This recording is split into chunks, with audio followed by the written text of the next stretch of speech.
నమస్తే సార్. నమస్తే ఝాన్సీ. ఎలా ఉన్నారు సార్? ఫైన్ అమ్మా. సార్, రీసెంట్ డేస్లో మనం చూస్తున్నది ఏంటంటే అమెరికాలో ట్రంప్ వచ్చిన తర్వాత చాలా మార్పులు తీసుకొస్తున్నారు. ఇప్పుడు ఇల్లీగల్గా ఎవరైతే మైగ్రెంట్స్ ఉన్నారని చెప్తున్నారో వాళ్ళందరినీ సొంత ఇంటికి పంపించేయడం ఇలాంటివన్నీ చేస్తున్నారు. మరి ఏంటి సార్ మన వాళ్ళ పరిస్థితి ఏంటి? అక్కడ ఉన్న ఇప్పుడు ఈ ఇల్లీగల్ మైగ్రెంట్స్గా ఉన్న వాళ్ళకి ఏమైనా పనిష్మెంట్స్ ఏమైనా ఉండే అవకాశం ఉందా? ఓవరాల్గా దీన్ని ఎలా చూడొచ్చు మనం? ఝాన్సీ, ఇక్కడ ఇల్లీగల్ ఇమైగ్రెంట్స్ అంటే శరణార్థులు అంటాం మన తెలుగులో. మనం ఇక్కడ లాంగ్వేజ్ శరణార్థులు అనొచ్చు, వాళ్ళు ఆ పేరు పెట్టేయచ్చు. ఆ పేరు మనం అనలేకపోయినా మనకు మనవాళ్ళు కాబట్టి ఆ మాట అనలేము కాబట్టి శరణార్థులు అంటే ఒక దేశానికి శరణం వెళ్ళిన వాళ్ళ కిందే వాళ్ళు అనుకుంటాం. వాళ్ళకి ఆ తకిళ్ళు అయితే చెప్పెట్టచ్చు. ఇల్లీగల్ మైగ్రెంట్స్ ఎట్లా వెళ్తారంటే డాంకీ రూట్ అని చెప్పేసి డంగల్ రూట్ అంటారు. డంగల్ రూట్ ద్వారా వెళ్తారు. అంటే ఏంటంటే కెనడా నుంచి కిందకి దిగిపోతారు వాళ్ళు. కెనడా నుంచి సీ రూట్లో కానీ రోడ్ రూట్లో కానీ వాళ్ళు కింద దిగిపోతారు, లేదా కింద మెక్సికో నుంచి పైకి వెళ్తారు. వెళ్ళిపోయి వాళ్ళకి వీసాలు ఉండవు, పాస్పోర్ట్ మీద స్టాంపింగ్ ఉండదు, ఏముండదు, వెళ్ళిపోతారు. అండ్ అక్కడ ఆడ్ జాబ్స్ చేస్తారు.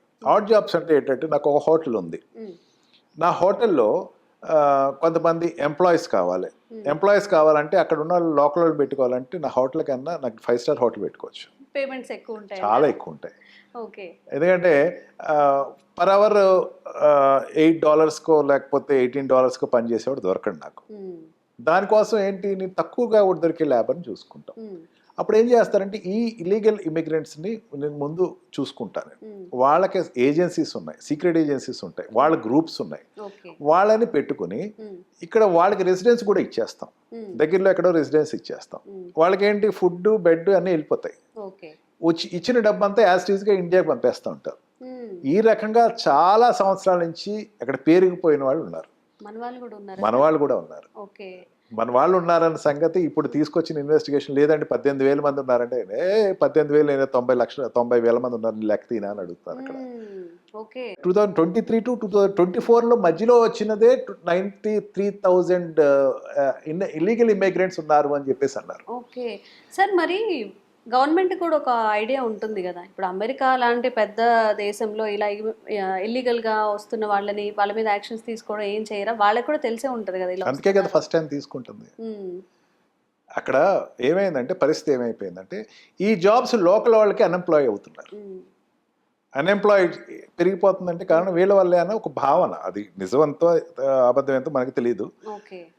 ఈ రకంగా గవర్నమెంట్ సెన్సస్ ఇచ్చిన ప్రకారం there are more than about 20 to 30 lakhs ఉన్నారని చెప్పేసి, ఒట్టి ఇండియన్సే 15 lakhs to 20 lakhs ఉన్నారని చెప్పి ఒక లెక్క ఇచ్చారు. నెక్స్ట్ బ్రెజిల్ కానీ లేకపోతే కింద మెక్సికో కానీ సౌత్ అమెరికన్ కంట్రీస్ తర్వాత 3rd కంట్రీ, పెద్ద కంట్రీ ఇండియాయే ఉన్నారు వీళ్ళందరూ అని చెప్పేసి అన్నారు.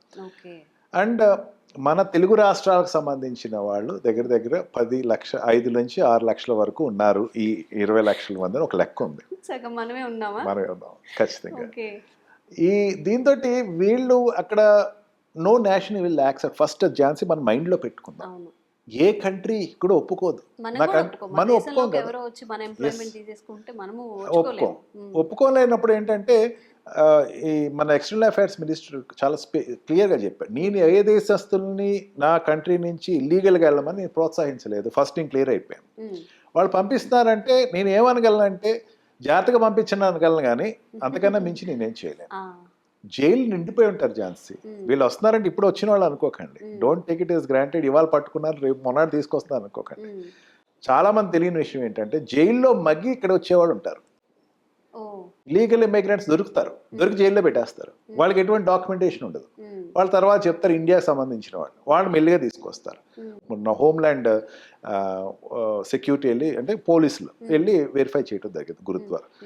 ఎక్కడ దొరికారన్నది ఈ విషయం చెప్పలేదు కానీ బట్ దే హ్యావ్ కాట్.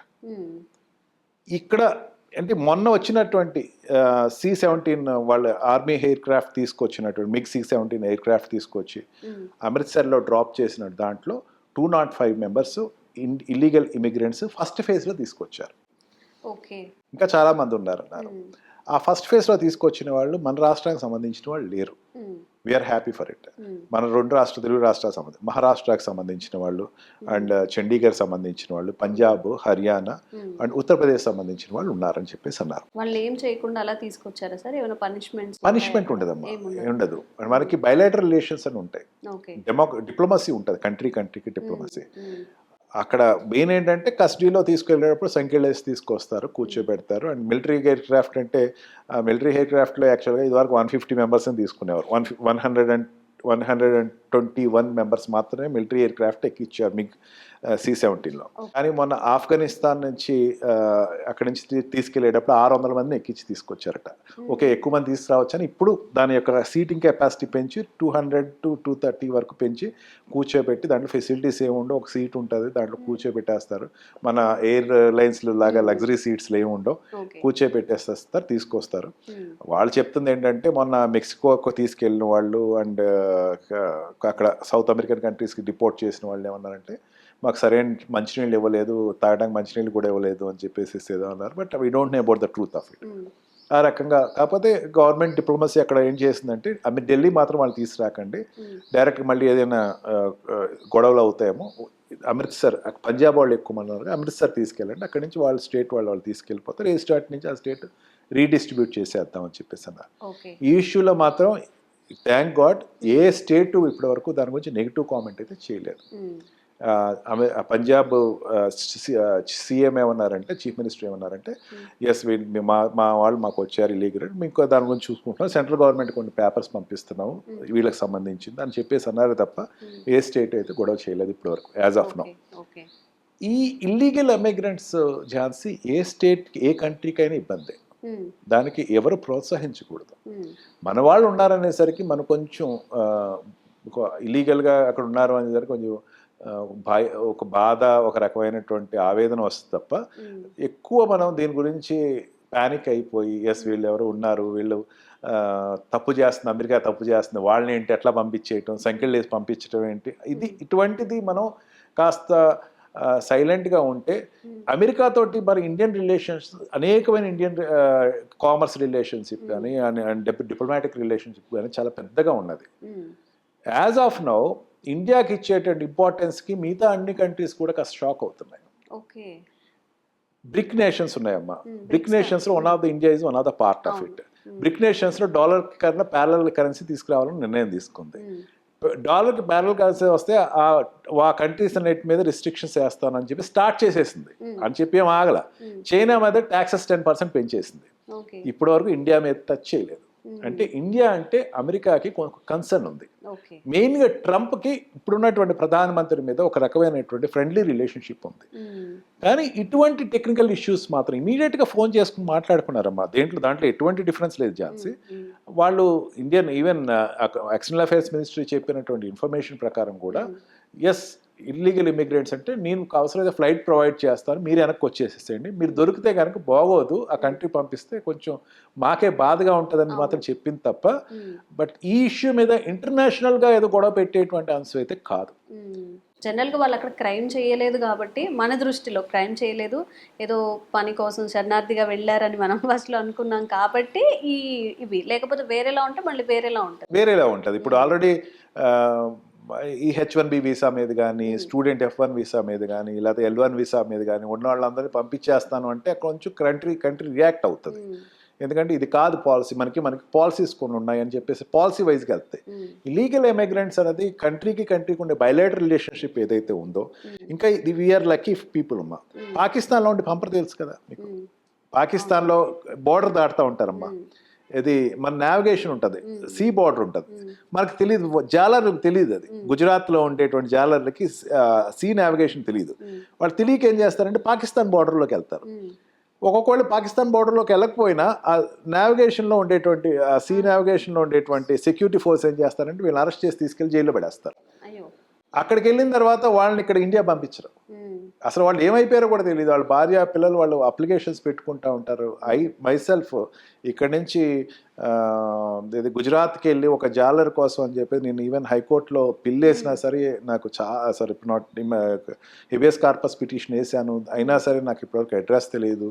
వాళ్ళు ఏమైపోయారో తెలియదు. But later I came to know that వాళ్ళు పాకిస్తాన్లో ఉన్నారని తెలిసింది. ఆ రకంగా వెళ్ళిపోయిన వాళ్ళు ఇండియాకి రారు. ఓకే. వీళ్ళకన్నా ఇప్పుడు పంపిస్తున్నారు అంటే బెటర్ పొజిషన్ అని చెప్పచ్చు. అవును. Compare to nothing. ఇల్లీగల్గా నువ్వు వెళ్ళావు, ఇల్లీగల్గా వెళ్ళి రైట్స్ అడగకు దయచేసి. అవును. ఇల్లీగల్గా వచ్చేసేసి నాకు రైట్ కావాలి, నన్ను బాగా చూడాలి, నాకు ఎంప్లాయ్మెంట్ ఇవ్వాలి, ఇటువంటి కాదు.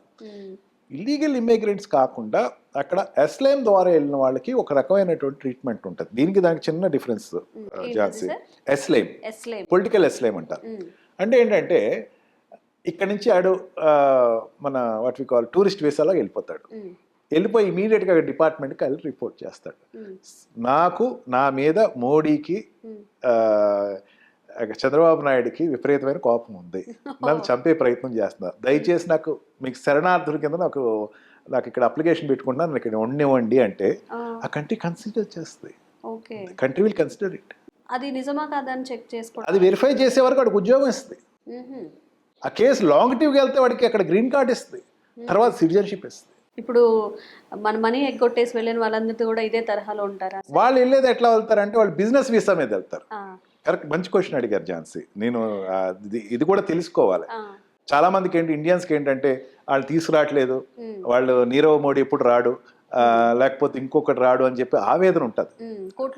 కోట్లు తినేసి వెళ్ళిపోయారు అని చెప్పేసి అక్కడికి వెళ్ళిపోయి ఏం చేస్తారంటే బిజినెస్ వీసాని అప్లై చేసుకుని కన్వర్ట్ చేసుకుని బిజినెస్ వీసాలో వాళ్ళు ఏం చేస్తారంటే అక్కడ ఒక పెట్టుబడి పెట్టి ఒక ఇండస్ట్రీ ఏర్పాటు చేస్తారు. బిజినెస్ వీసా మీద వచ్చిన వాడు అక్కడ ఎంప్లాయ్మెంట్ క్రియేట్ చేస్తున్నాడు కాబట్టి ఈడిని వెనక్కి పంపించాల్సిన అవసరం లేదు అని చెప్పి ప్రతి కంట్రీకి ఉండే ఒక పాలసీ. వాడు ఏం చేస్తాడు, బిజినెస్ ప్రొవైడ్ చేస్తున్నాడు, వాడిని నేను ఎందుకు పంపుతాను, నేను వాడిని ఇక్కడ నాకు ఇక్కడ ఎంప్లాయ్మెంట్స్ వాడి వల్ల అక్కడ 10 మంది ఉపయోగపడుతున్నారు, ఉపాధి కల్పించబడుతున్నారు, అందుకని వాళ్ళు మీ పంపం. అంటే ఇంకెంత క్రిమినల్ బ్యాక్గ్రౌండ్ కానీ ఫ్రాడ్ బ్యాక్గ్రౌండ్ ఉన్నా కానీ వాళ్ళు ఫ్రాడ్ బ్యాక్గ్రౌండ్ ఒక స్టేజ్ తర్వాత వాళ్ళు వెరిఫికేషన్ మీకు అతని మీద వెరిఫికేషన్ ఏముంది ప్రాబ్లం చెప్పండి, మాకు చెప్పండి, మేము వెరిఫై చేస్తాం, ఇక్కడ మీ కంట్రీ పంపించడం కాదు, అతను మా రక్షణలో ఉన్నాడు, నేను వెరిఫై చేసుకుంటాం, వెరిఫై చేసుకుని అతను తప్పు చేశాడంటే అప్పుడు పంపుతూ ఉంటుంది. జరుగుతుందమ్మా, మీరు అనుకుంటున్నారు జరగట్లేదు అని అనుకుంటున్నారు ఝాన్సీ, ఇట్స్ రాంగ్. ఎందుకంటే ఇప్పుడు ఈ కింగ్ ఫిషర్ విజయ్ మాల్యా ఉన్నారు, హీఈస్ ఇన్ జైల్ అక్కడ. ఎస్, నీ మీద ఏదో తప్పు ఉంది, నేను జైల్లో పెడతా పెట్టేశారు.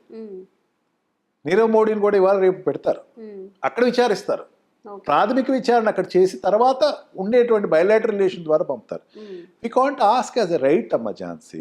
ఒక కంట్రీకి వెళ్ళిపోయిన తర్వాత నాకు పంపించేసే పక్క ఊరు ఇక్కడ నుంచి హైదరాబాద్ నుంచి ఏదో విజయవాడ వెళ్ళిపోయిన వాళ్ళు తీసుకొచ్చేసి పోలీసులు అరెస్ట్ చేసి తీసుకొచ్చేసినట్టు కాదు. అక్కడ ఉండేటువంటి పోలీసు ఉంది, ఆ కంట్రీకి ఉండే డెమోక్రసీ ఉంది, వాళ్ళ కంట్రీకి ఉండే లిబర్టీ ఉంది, వాళ్ళు దాని ప్రకారం పంపించాలా లేదా అనేది మనకి వాళ్ళకి బయలాటరల్ రిలేషన్షిప్స్ ఉంటాయి, దాని ప్రకారం పంపిస్తారు. అంతేగాని మీ ఇష్టం ఎందుకు అంతవరకు ఎందుకు బంగ్లాదేశ్ నుంచి ఒక ప్రైమ్ మినిస్టర్ వచ్చి ఇక్కడ ఆశ్రయం పొందింది, వాళ్ళు అడుగుతున్నారు మాకు అమ్మాయిని పంపించేసేయండి. మన దాంట్లో అక్కడ టిబెట్ నుంచి ఒక మత గురువుని తీసుకొచ్చి ఇక్కడ ఇప్పటికీ దగ్గర 30 years నుంచి ఇక్కడే ఉంటున్నాడు ఆయన. China most wanted person. ఇది కంట్రీకి ఉండేటువంటి పాలసీ అమ్మ, దాన్ని ఎప్పుడు తప్పట్టం లేదు. మనకు అన్యాయం జరిగింది, మన దగ్గర నుంచి మీరు చెప్పినట్టు కొన్ని వేల కోట్లు తీసుకెళ్ళి అక్కడికి వెళ్ళిపోయాడు, బట్ దానికి ఒక ప్రాసెస్ ఉంది, ఆ ప్రాసెస్ ప్రకారమే తెచ్చుకోవాలి తప్ప వెళ్ళి అక్కడికి వెళ్ళిపోయి ముసుకేసేసేసి కట్టేసేసి ఫ్లైట్ ఎక్కిచ్చేసేసి ఏదో సినిమాలో తీసుకొచ్చేసినట్టు కాదు, ఆ పరిస్థితి అయితే లేదు. బయలాటరల్ రిలేషన్షిప్ ఉంటాయి, కంట్రీకి ఉండేటువంటి ఒప్పందాలు ఉంటాయి, ఆ ఒప్పందాల ప్రకారం వాళ్ళు తీసుకురావాలి తప్ప ఈజీగా అయితే కాదు. ఇక్కడ ఇన్వెస్టిగేషన్ ఫెయిల్ అయిపోయి వాడు వెళ్ళిపోయే వరకు వెళ్ళిపోయేటప్పుడు ఎవరు దొంగలా వెళ్ళడమ్మా. ఇక్కడ నుంచి వెళ్ళాలి అంటే only 3 routes, 1 is ship, 1 is road, 1 is air. షిప్లోంచి వెళ్ళటం ఇంపాసిబుల్, రోడ్ మీద నుంచి వెళ్ళటానికి మన బార్డర్స్ అన్నీ కూడా పాకిస్తాన్ చాలా వరకు బార్డర్ ఉంది, ఇటు పక్కనేమో చైనా బార్డర్ ఉంది, ఇటు పక్కనేమో బంగ్లాదేశ్, ఇటు పక్కన వీటి నుంచి కూడా వెళ్ళటం కష్టం. ఎయిర్ నుంచి వెళ్తారమ్మా జనరల్గా వెళ్ళేవారు. ఎయిర్ నుంచి వెళ్ళేవాళ్ళు చాలా జాగ్రత్తగా వెరిఫై చేసుకుని ఆ పాస్పోర్ట్ వీసా చేసి బ్లాక్ చేస్తే వాడు వెళ్ళడం. కానీ అక్కడెక్కడో లోపాలు జరిగి వాడు వెళ్ళిపోవటానికి ఎక్కడో దారి దొరికి వెళ్ళిపోయిన తర్వాత వెళ్ళిపోయాడు అనుకుంటాం కాదు. అందుకే నేనంటాం కదమ్మా, ఆ కంట్రీ అంటది ఆ మాట. ఆడు వచ్చేటప్పుడు మీరేం చేస్తారు, లాజికల్ గానే ఉంది కదా సార్, మీరు అక్కడ ఉన్నప్పుడు ఏం చేశారు, ఇక్కడికి వచ్చాక లవోదివో అనుకుంటారు. మా మీదకి వచ్చి మీ వాడిని మా వాడు అక్కడ ఉన్నాడు అని పంపించేసేయండి అంటే ముందు ఏంటంటే ఇంటర్నేషనల్ క్రిమినల్ కింద డిక్లేర్ చేయాలి మా ఫస్ట్. కొంతమంది ఇంటర్నేషనల్ క్రిమినల్స్ కింద డిక్లేర్ చేసిన తర్వాత Hmm. ఆ ఇంటర్నేషనల్ క్రిమినల్ అన్నవాడు ఆ దేశంలో ఆశ్రయించబడితే వాడిని పంపించేయడానికి ఏ దేశంలో ఉన్నా సరే పికప్ చేసుకుని ఆ దేశంకి తీసుకెళ్ళిపోవడానికి రైట్ ఉంటుంది. Hmm. అది ఇట్స్ యుఎన్ఓ డిసిషన్. Hmm. అదే ప్రాసెస్ నడుస్తుంది. ఒకసారి ఓవర్ నైట్ అయిపోదమ్మా. Okay. ఓవర్ నైట్ ఏదో అయిపోయి ఈ రోజు చేసేయాలనుకుంటే ఇట్ ఈస్ ఇంపాసిబుల్. Hmm. అందుకని దీస్ ఇల్లీగల్ ఇమిగ్రెంట్స్ని ఇండియాకు వచ్చేటప్పుడు we must not be apathy to them. We must not feel that okay వాళ్ళ తప్పు జరుగుతుందని కాదు. Hmm. మనం నిజంగా చెప్పాలంటే it is lowering our dignity. మనం కొంచెం లో అయినట్టే అని చెప్పుకోవచ్చు. పిల్వన్ పేరెంటానికి వెళ్ళినట్టుగా. అంతే అంతే. ఓకే సార్, నిజంగా ఒక క్లారిటీ వచ్చింది. ఎందుకు మనం అలా వెళ్ళకూడదు, వెళ్ళిన వాళ్ళు ఏం చేస్తారు ఏంటి అని ఈ విషయాలపై మంచి డిస్కషన్ అయితే జరిగింది. Thank you. Thank you Jhansi.